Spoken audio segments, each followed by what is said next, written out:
Mind body and soul में आज हमारे पास है एक बहुत ही competent speech therapist and I was in fact telling you about her in the introduction as well. Her name is Hira Manan, and let me tell you a little about her before I actually introduce her formally.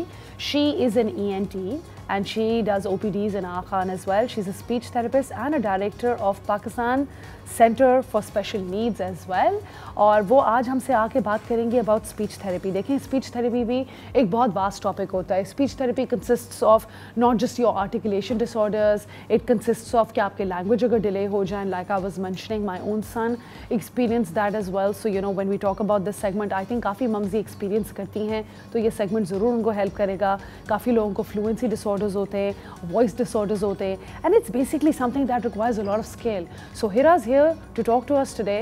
She has over 5 years of experience and by the way she doesn't only deal in peds, वो adults का भी इसी तरीके से कराती हैं, वो swallowing के बारे में बताती हैं, and by the way all of these sensory experiences are very closely tied.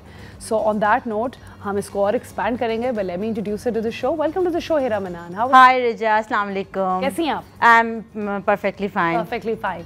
अच्छा हिरा, आप मुझे थोड़ा सा खुद बताओ कि यू नो मैंने आपका इंट्रोडक्शन तो दे दिया, तो swallowing क्या रोल प्ले करती है एंड सेंसरी टच क्या रोल प्ले करती है, क्या होता है, स्पीच डिलेज क्या होते हैं? अच्छा, हम अगर बात करें स्पीच डिले, हम बात करें डेवलपमेंटल माइलस्टोन्स की, तो एक बच्चा जब छोटे से बड़ा होता है उसमें बेसिकली हम ये देखते हैं कि कौन कौन से माइलस्टोन्स हमें पूरे आने चाहिए. ठीक है. अच्छा, और अगर हम ये तो बात हो गई पीट्स की, अगर हम बात करें एडल्ट्स की, हम बात करें सॉलोइंग की, तो हम ये देखते हैं कि कौन कौन से फेसेस हैं या कौन कौन सी औराज हैं जिसमें मुश्किलात फेस आती है. लाइक एक बंदा अगर स्ट्रोक हो गया है इसको, तो उसके बाद उसको क्या मुश्किलात पेश आएंगी. एक बंदा है अगर उसका रेडिएशंस हुई हैं या उसकी अल्लाह ना करे कीमो हुई है, तो उसको सॉल्विंग में क्या पेश आएंगे. इसके अलावा हम उन फेसेस पे काम करते हैं, उनको हम टैकल डाउन करते हैं, उनको हम देखते हैं कि हम किस तरह जस्ट थ्रू द एक्सरसाइज और कुछ यू नो ENT इंटरवेंशंस के थ्रू हम बंदे को किस तरह सॉल्व करवा सकते हैं. ठीक है, आप मुझे बताएं कि ये डेवलपमेंटल माइलस्टोन्स होते क्या हैं? ओके, वेरी गुड क्वेश्चन रिजा. इसकी हमें ज़रूर अवेयरनेस होनी चाहिए. सबसे पहले हम ये बता दें कि एक जब बच्चा छोटा होता है तो हमारे पास एक चेकलिस्ट होती है बेसिकली, जो कि मैं समझती हूँ कि आप आजकल की 2024 की सब माओं के पास होनी चाहिए और सब माओं से वेल अवेयर होनी चाहिए, क्योंकि हम लोग का बिल्कुल डिजिटल वर्ल्ड है, स्क्रीन टाइम बहुत है. तो पेरेंट्स को ख़ास तौर पे पता होना चाहिए कि आया हमारा बच्चा कम्युनिकेशन डिसऑर्डर्स में तो नहीं है, अल्लाह ना करे सोशल डिसऑर्डर्स में तो नहीं है, या कोई ऐसे न्यूरोलॉजिकल डिसऑर्डर्स में तो कमिट नहीं करा, या उनमें फॉल तो नहीं कर रहा एक्सेसिव स्क्रीन टाइम की वजह से. तो हमें देखना है बेसिकली कि जो वो अच्छा parents I am sorry to cut you off Hira. Actually मैं आपसे पूछना ये चाह रही थी कि हम एग्जांपल्स देखें. हम तो यू नो हमने तो पता हुआ है about it, right? So let's say अगर कोई सुन रहा है तो उनको नहीं पता होगा, आप एग्जांपल्स अगर दोगी तो ज्यादा बेहतर. हाँ, अच्छा, इसका हम बड़ा मेन एग्जांपल ये देते हैं, हम उनको उनके उम्र के बच्चों से कंपेयर करेंगे. अच्छा, ठीक है. हम एक क्लास बाउंड्रीज ले लेंगे, लाइक 2 साल का क्या आम बच्चे कर रहा है, क्या मेरे बच्चे को ऐसा बिहेवियर तो नहीं है जो बहुत एक्सेसिव है, या ऐसा तो नहीं है कि मेरा बच्चा कुछ मुख्तलिफ बिहेवियर कर रहा है. हम पेरेंट्स से अगर आम जबान में पूछते हैं या बहुत ग्राउंड होकर बात करते हैं, हम ये बोलते हैं अच्छे बताएं आपका बच्चा कोई ऐसी हरकत तो नहीं कर रहा जो आम बच्चों से अलग है, जैसे कि लाइट को आंखें छोटी करके देखना, जैसे किसी चीज़ को बार बार टच करना, सेंसरी इंटीग्रेशन उस पर एम्पलीफाई होती है, इन सब चीज़ों को हम देखते हैं. Yes, I think that definitely makes it very clear. So Hira, I told you that you know my son had speech delays and I was really worried because मेरे इर्द-गिर्द दोस्तों के जितने भी बच्चे थे more or less same age group के थे. मैं कंपेयर नहीं करना चाह रही थी but मैंने किया. या हमें being a माँ करना पड़ता है because I did feel like as if you know कि उसकी pronunciation थोड़ा टाइम लगा रही थी और उसकी speech delays थे. And I was in Dubai and I got the treatment done from there. Alhamdulillah, everything was okay after that. It was a very minor thing. But in these cases ये delays क्यों आते हैं? ये क्या होता है? मैं आपको बताती हूँ डिलेस क्यों आते हैं. बेसिकली समटाइम्स जो आजकल है वो तो एक्सेसिव स्क्रीन टाइम है. बच्चे को एक्सप्रेसिव लैंग्वेज नहीं मिल रही और रिसेप्टिव लैंग्वेज नहीं मिल रही. ठीक, या तो बच्चा जस्ट स्क्रीन में अपना आउटपुट इनपुट डाल रहा है, उसके लिए कोई प्रोडक्शन नहीं है, कोई प्रोडक्टिविटी करने को नहीं है. उसके लिए जस्ट ये चीज़ है कि हम स्क्रीन देखें और बच्चा अपने ही एक माइनर वर्ल्ड में घूम रहा है. उसको लग रहा है हाँ मुझसे तो कम्युनिकेशन हो रही है, but there is no communication you know in real life. Basically, yeah, this is the main point of speech delay. ठीक है, amazing. और ये developmental delays जो है वो किस तरीके से, किस एज से हमें देखने चाहिए? Because you do peds and adults. Yeah, हमें basically at the very early age, month of 3 months से हमें देख लेना चाहिए कि बच्चा हल्का पूरा cooing babbling कर रहा है 6 months में, बच्चा you know bilabial sounds produce कर रहा है. इससे पहले bilabial sounds आता है like माँ, बा, पा, होठों को मिलाकर कर रहा है, आई कांटेक्ट दे रहे हैं. The more important thing is eye contact. बच्चा आई कांटेक्ट दे रहे हैं, सोशलाइजिंग कर रहे हैं. नहीं। एक छोटा बच्चा अच्छे से सोशलाइज करता है, मीन्स कि किसी को देख के स्माइल पास कर दी, किसी को गोद के लिए हाथ उठा दिया, हम ये सब देखते हैं कि ये बेसिक बच्चा कर रहा है नहीं। अगर नहीं कर रहा तो डेफिनेटली कि ऐसा कुछ हमें जरूर है कि किसी पुराने जमाने में लोग सोचते थे कि ये इनहेरिटेड है तो तभी मेरा बच्चा सुन नहीं सकता, क्योंकि इनके फादर ने भी लेट बोला था तो ये भी लेट बोलेगा।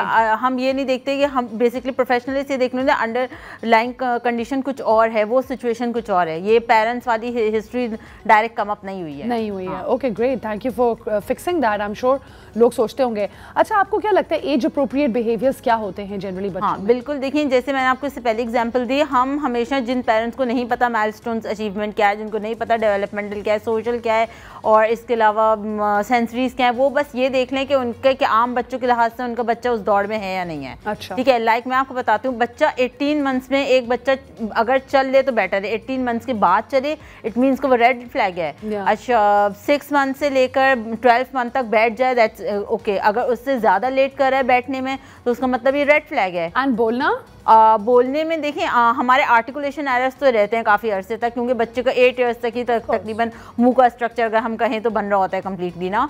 लेकिन ये कि हाँ हम ये कहते हैं अगर still there is tongue tie, अगर कोई ऐसा ऑर्गेनिक इशू है कि हम पेरेंट्स को आइडेंटिफाई नहीं कर पा रहे पेरेंट्स कि बच्चे क्यों इतना लेट बोल रहे हैं, तो वो मस्ट भी किसी प्रोफेशनलिस्ट से कि एक दफ़ा कोई गाइडलाइंस ले ले। ठीक है, ओके गॉट इट। और अफोर्डेबल थेरेपी ऑप्शंस क्या हैं हमारे पास फैमिली? देखिए मैं आपको बताती हूँ, सबसे बेस्ट चीज़ तो ये है कि पेरेंट्स खुद सीखें। हम Pakistan centre for special needs में पेरेंट्स को इस तरह ट्रेन करते हैं कि वो आए हमारे साथ सेशन ऑब्जर्व करें, वो सीखें, थेरेपिस्ट से 1-on-1 कम्युनिकेशन करें कि वो किस तरीके से बेसिकली वो आउटकम ला सकते हैं घर पर भी मिनिमम सेशंस के साथ। ठीक है, हमें ज़रूरत नहीं है हम हैजल सेशंस पालें। हाँ वो बात अलग है, हम सिवियरिटी के ऊपर जाते हैं। अगर हम ऑटिज्म की बात करें, न्यूरो डाइवर्जेंट की बात करें, तो अगर बहुत सिवियर ऑटिज्म तो डेफिनेटली 5 दिन की स्पीच थेरेपी होती है। लेकिन अगर हम चाहें कि हाँ ये माइल्ड टू मॉडरेट है तो पेरेंट्स 2 सेशन लेकर और बाकी सेशंस को घर पे भी कंडक्ट कर सकते हैं, उनकी कि किसी प्रोफेशनलिस्ट की हेल्प लेकर, उनकी स्पीच थेरेपिस्ट की, बिहेवियर थेरेपिस्ट की, ऑक्यूपेशनल थेरेपिस्ट की या फिजिकल थेरेपिस्ट की। Okay lovely.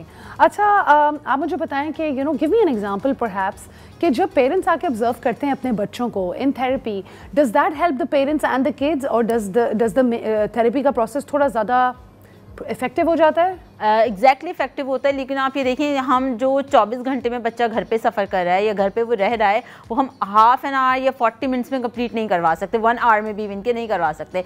इसलिए हम पेरेंट्स को मिला के एज अ टीम वर्क काम करते हैं कि like you are our team and you have to listen us, you have to implement this on your home. इस तरह हम अगर पेरेंट्स को मिला के काम करते हैं डेफिनेटली इट इफेक्टिव, वो उनके लिए भी इतनी फ्रूटफुल होती है फिर। Got it. अच्छा, आप क्या गाइडेंस दे सकती हैं उन पेरेंट्स को जो अभी शायद ये शो देख भी रहे हैं and they are afraid, like I was afraid when there was a delay in my son's, so I was hoping it will just go away. No, it's not like this. Yeah, of course. हाँ बिल्कुल ऐसा ही है। अच्छा रिजा, मैं आपको बताती हूँ, सबसे पहली चीज़ तो ये उम्मीद नहीं छोड़नी। हम पेरेंट्स को बोलते हैं, ऑल्दो हम ये भी देखते हैं कि कुछ बच्चों को ईजी फाइंडिंग्स भी आ रही हैं, बैरा फाइंडिंग्स भी आ रही है। बैरा बेसिकली हम कहते हैं कान के टेस्ट को, ठीक है, या ईजी फाइंडिंग्स आ रही है, दिमाग के टेस्ट की भी फाइंडिंग्स आ रही हैं। उनमें हम स्टिल पेरेंट्स को होप दिलाते हैं, हम स्टिल पेरेंट्स को बोलते हैं ठीक है ये चीज़ सही हो जाएगी। और बेसिकली थेरेपी मेक्स डिफरेंस। जो कंटिन्यूस काम हो रहा है, यही बताएं, हम ये बोलते हैं कि फाइनमैन थ्योरी पे काम कर रहे हैं या किसी हम प्रोटोकॉल्स पे काम करें, टेक्निक्स पे काम करें, Gemini, falter, any techniques, teach method, ABA, हम उन अप्रोचेस पे काम कर बेसिकली बच्चे में वो निखार पैदा कर सकते हैं जो हम पेरेंट्स के साथ मिलकर कर सकते हैं। Definitely effective. अच्छा, और फिर वही बात कि हर बच्चे का टेलर्ड प्लान होता है, अलग प्लान होता है। हम बच्चों को ये दिखाते हैं बेसिकली एक बच्चा किस हद तक एक ब्राइट शाइन कर सकता है। Of course, but there is hope for every parent out. Exactly, there is hope और काफ़ी हद तक डिफरेंस आ भी जाता है। अच्छा, फिर वही बात करूँ, अगर हम न्यूरो डाइवर्जेंट की बात करें तो थेरेपी कंसिस्टेंट होगी अगर, तो डेफिनेटली डिफरेंस आएगा। मेरे बहुत से ऐसे पेशेंट्स हैं, बहुत से इनके अभी भी जिनके 13 साल में रिजल्ट आए, माशाल्लाह 9 साल में रिजल्ट आए, लेकिन 9 साल में उनका, इससे पहले उनका रिजल्ट नहीं था। When they take therapies to me, उसके बाद उनका रिजल्ट आना स्टार्ट हुआ। पेरेंट्स आर वेरी ग्लैड, क्योंकि वो तो खुश होंगे, उनका बच्चा 3 साल से, जब अल्लाह ने 13 साल से अल्लाह नहीं बोला, वो अल्लाह बोलने लगा एकदम से, वो इकरा बोलने लगा, वो उन वर्ड्स को प्रोनाउंस करने लगा जो उनकी बहन के नाम है, भाई के नाम है, अम्मी अब्बू के नाम है, they are very glad to hear, they are happy, basically they are happy by heart. And you know बंदे को कभी उम्मीद और होप नहीं छोड़नी चाहिए। Exactly, yes, you are absolutely right. अच्छा Hira, I wanted to ask you one more thing, and this is I guess a personal question as well. What does the sensory experience have to do with the development of speech therapy? देखिए, जब एक बच्चा छोटे से बड़ा हो रहा होता है, ठीक है, हम उसे करवाते हैं, हम बोलते हैं आप इनको सोशलाइज करें, आप इनको पार्क ले जाएं, आप इनको यू नो के चलवाएं उस पर ग्रास पर, हम ये कहते हैं मट्टी में खेलने दें। दीज आर बेसिक थिंग्स जो हम कहते हैं कि एक बच्चा सेंसरी सीख कर रहा है, सेंसरी अवॉइड कर रहा है, हम ये एक तरीके से ये सब में इनफॉर्मल असेसमेंट भी कर लेते हैं, कहीं बच्चा ऐसी किसी चीज़ में तो नहीं है कि वो सीख कर रहा है, अवॉइड कर रहा है, या कोई बहुत ज़्यादा कोई टेक्सचर्स हैं जिनको वो गेज करना चाह रहा है, तो अगर करना चाह रहा है तो वी मस्ट से कि there is you know fishy something. हाँ, यहाँ पे and what if the child is avoiding it, like I remember when my son was growing up he would avoid mud and dirt. देखिए, कुछ बच्चों में तो होता है कि हम गंदे भी ना हो जाएं, बहुत ज्यादा एग्जैक्टली, लेकिन अगर हम बाकी इसके साथ कोमॉर्बिड बिहेवियर्स देखते हैं या सोशल बिहेवियर्स देखते हैं तो देयर, जैसे आई टोल्ड यू कि देयर इज फिशी समथिंग। नहीं, बट व्हाट, इसके आप एग्जांपल दो कि what do you think would be an alarming experience for a parent to watch out for, कि कौन सी ऐसी चीज है जिसमें बेसिक चीज़ है आई कांटेक्ट ना देना, अपनी आवाज़ पे रिस्पॉन्ड ना करना, टो वॉकिंग करना, लाइट्स को छोटी करके देखना, स्पिनिंग ऑब्जेक्ट्स को देखना। सो पेरेंट्स बेसिकली ये जो पॉइंट्स मैंने आपको बताए इनको आप मद्देनजर रखें कि अगर अल्लाह ना करे आप अपने सराउंड में कोई ऐसा बच्चा देखें या कहीं ऐसा बच्चा देखें, यू मस्ट यू नो आप उन पेरेंट्स की हेल्प करें, बिल्कुल हेल्प करें, आप बताएं कि देयर इज़ फिशी समथिंग।